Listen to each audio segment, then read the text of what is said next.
पहलगाम के बैसरन वैली को mini Switzerland भी कहा जाता है और मंगलवार को यहाँ आतंकवादियों ने ताबड़तोड़ गोलियों की बौछार की, जिससे 28 लोगों की जान गई जबकि कई पर्यटक घायल हुए। पहलगाम आतंकी हमले के बाद जहाँ एक ओर पूरा देश गुस्से में है तो सरकार भी एक्शन मूड में नजर आ रही है। इसके साथ ही पाकिस्तान की मुसीबतें बढ़ना भी शुरू हो गई हैं।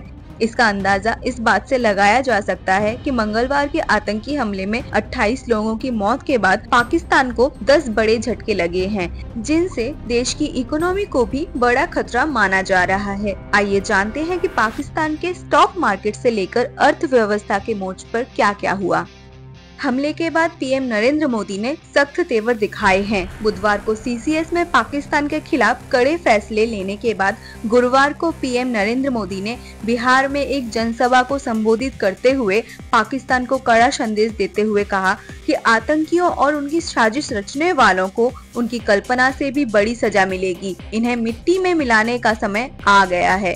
पाकिस्तान को ऐसे लगे झटके। पहला झटका, पहलगाम हमले के बाद शुरू हुए तनाव का असर पाकिस्तान के शेयर बाजार पर दिखा है और ये क्रैश हो गया है। दूसरा झटका, सीसीएस की बैठक में लिए गए निर्णयों में से सिंधु जल संधि को स्थगित कर दिया गया है, यानी कि इंडस वाटर ट्रीटी सस्पेंशन कर दिया गया है। इस वाटर स्ट्राइक से न केवल पड़ोसी देश को चावल खाने और पानी पीने के लाले पड़ सकते हैं, बल्कि कई राज्य अंधेरे में डूब सकते हैं। इसका सीधा असर पाक जीडी पर देखने को मिल सकता है।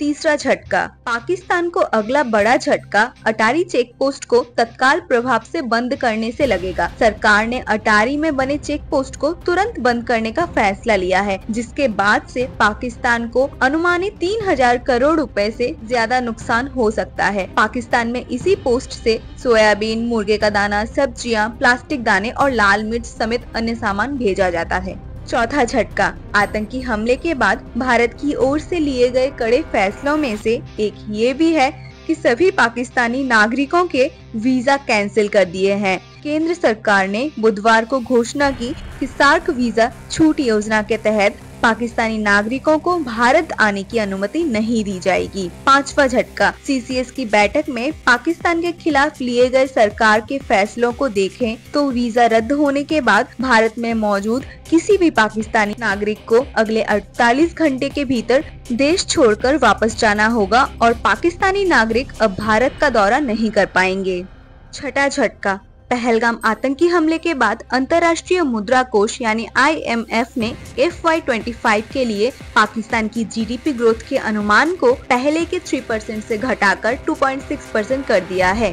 सातवां झटका, सिर्फ IMF ही नहीं, विदेशी रेटिंग एजेंसी फिच रेटिंग्स ने पाकिस्तानी करेंसी को लेकर भी चेतावनी जारी कर दी है। फिच ने अपनी रिपोर्ट में कहा है कि पाकिस्तानी रुपया जून महीने तक 285 तक गिर सकता है, जबकि FY26 के अंत में ये 295 तक टूट सकता है।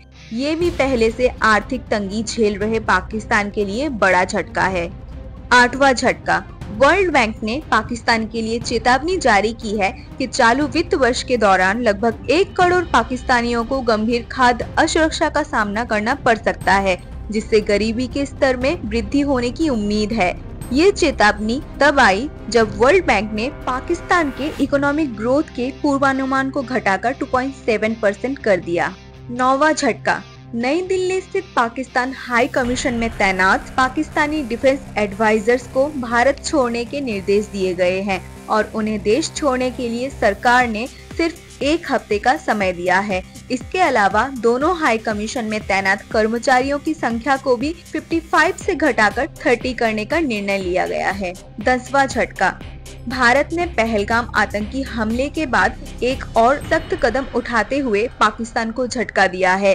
दरअसल सरकार ने पाकिस्तान पर डिजिटल स्ट्राइक की है और देश में पाकिस्तान सरकार का ट्विटर अकाउंट बैन कर दिया है। मतलब अब पाकिस्तान का अकाउंट भारत में नहीं दिख पाएगा। तो वीडियो को पूरा देखने के लिए धन्यवाद। जुड़े रहिए और भी वीडियो देखने के लिए। अगर वीडियो अच्छा लगा तो लाइक कर दीजिए। चैनल को अगर सब्सक्राइब नहीं किया है तो सब्सक्राइब कर दीजिए। धन्यवाद।